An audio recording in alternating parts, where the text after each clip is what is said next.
This is the Discovery Optics EDAR, a 1 to 8 power LPVO with ED glass and unusually a parallax focus. And it's mounted on a Discovery Optics lightweight cantilever mount on an air gun.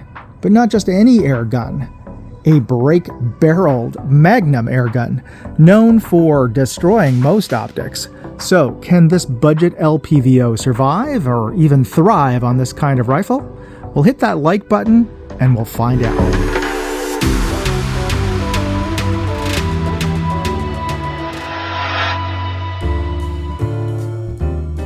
This is the Discovery Optics EDAR that I got 2 years ago, and this is what came in the box. The Discovery Optics EDAR is a high-quality 1 to 8 power LPVO that may not be the smallest and lightest out there, but it has one feature you won't find on most LPVOs, a parallax focus. And like many LPVOs, the EDAR has an eye relief that's more than 3 inches, so we're going to have to mount this on a cantilever offset mount to set it back far enough away so that we can get a good cheek position. As I'm editing this video, I'm researching my next one with the help of this episode's sponsor, Venice.ai. If you use AI for work, for research, or for fun, what you don't get is privacy, because all of our search prompts and all of the results, even the rejected ones, get stored on their servers to analyze us and our behavior, including all of the generated images, no matter how embarrassing. They store it forever. Well, Venice.ai is different because they don't store that information on their servers, they encrypt it on our browsers, so we can purge or delete it later if we need to. Try Venice.ai and get 20% off their pro plan using code Moondog, or try them out for free using my link, venice.ai/moondog. Enjoy uncensored private AI with Venice.ai. We're going to be using this rifle here today, but here's the interesting thing. Brake barrels are notorious for destroying most optics, most magnified scopes, because most scopes are designed to fit on a standard firearm, a rifle, and the recoil on a rifle is in one direction. You pull the trigger and your rifle and your scope goes back towards you in reaction physics, equal and opposite reaction to where the gas and the bullet are shooting forward. But because this is off of a piston, it's not a firearm, it's compressed air, you've got the mass of the piston moving forward and the air backwards. So in fact, this has 2 recoils that are hitting this optic from 2 different directions. And because of that, because traditionally the crosshairs or the mechanisms inside are optimized for one direction, when you mount a typical, especially a budget scope, on a brake-barreled nitro piston, very often it'll end up destroying the mechanism on the scope.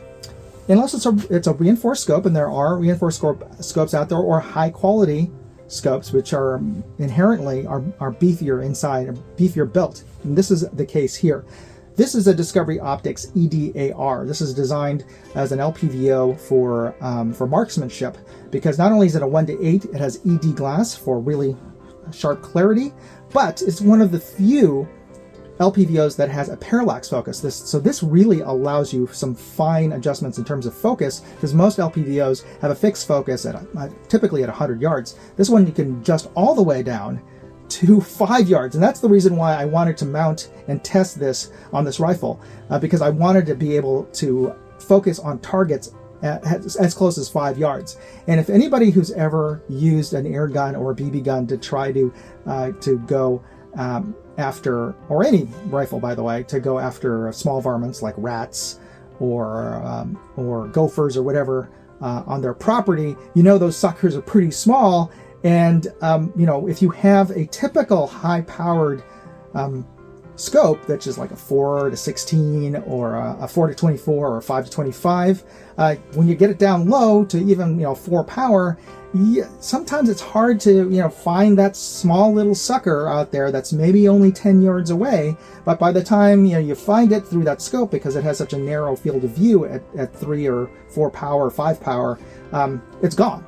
So that's the reason why I was interested in an LPVO, because this can go down to 1 power. So it's like looking through iron sights. at low power, and it's perfect for quickly getting onto game, especially small game.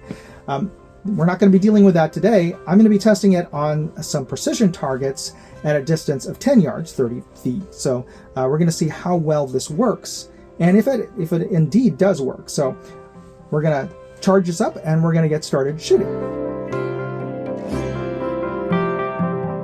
And I've already zeroed out the scope, so let's start with the top row there and see how well we can do. Let me just make sure this is as great as really can make some fine adjustments on the focus of this reticle and the target.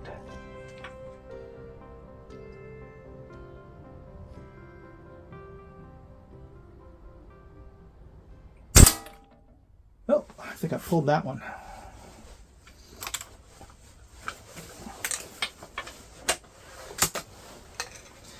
And it does take a little bit of pull to turn this thing. Certainly a lot more than a Red Ryder, that's for sure. Yeah. Pull that. I practically on the line between the two targets. Here, I'm just going to let this tripod take up most of the support. There we go. One of the things about shooting air guns, especially light ones, is the slightest little jerk, slight as it is, can throw off the aim quite a bit, because, you know, it's such a small margin of error that we're dealing with here. Okay. This is actually really not bad. It's surprisingly a lot easier to set up than I would have anticipated.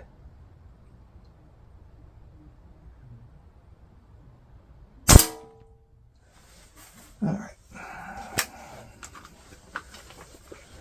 Now, one of the things about brake barrels is because your barrel and chamber are of one unit, and your optic is mounted on the rear part of the receiver. Yeah, it's inherently not as accurate as a PCP rifle, where everything's just one unit, where your barrel is locked in to the receiver. So you're always going to be, there's always the chance that you could be off with the elevation on this. So there's going to be that variance. It's never going to be as precise for just pure marksmanship and accuracy. But certainly better,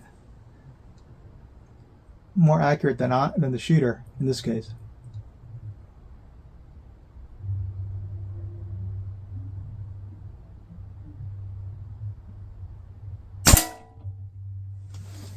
All right. It's doing good as long as I'm not introducing any error, any jerkiness. Well, shooting a brake barrel certainly takes a lot more time than shooting a bolt action. So we're going to speed things up, otherwise we're going to be here all day. And here are the results. Now, I start off a bit shaky here. First shot landed nowhere near the target here. But overall, when I started letting the tripod do more of the aiming than me, I got a much more consistent result. So I'm quite pleased overall with my results. Of course, my fans out in the UK, or anybody who shoots an air gun regularly, will probably not be that impressed with my results, but it certainly is in line with my own personal ability. What I was impressed by was the performance of this scope. Now, an LPVO is not the first kind of scope that comes to mind when I think of air guns, but this one performed quite well, surprisingly well. The 8 power was more than sufficient to be able to see the tiny 1-inch targets from 10 yards, but more importantly, the ED glass was super clear that I could see the tiny little 10 ring, really more like a 10 dot, from that distance. And bear in mind, the 9 ring is about the size of the projectile itself. So yeah, this performed quite well. And more importantly, it withstood the double recoil of the brake-barreled air gun. So yeah, that is impressive unto itself. So if you're interested in learning more about the scope or any of the equipment that I use, you can find links in the video description. And if you like this video, if you got something out of it, please hit that like button. Just takes a second to press that button. And if you're not already subscribed to this channel, hit that subscribe button. And leave me a comment. Let me know if you use an LPVO on your air guns. Or if you think that is a good idea or a bad idea. And I think I'm going to try using this air gun and scope setup in a challenge competition. Let me know if you have any particular challenge competition you'd like to see me participate in. Leave me some links or comments in the video description. So thanks for doing that, and thanks for taking the time to watch this video. God bless. Moondog out. What did you think of the video? Leave me a comment. And you can always chat with me on X, Facebook, or Instagram.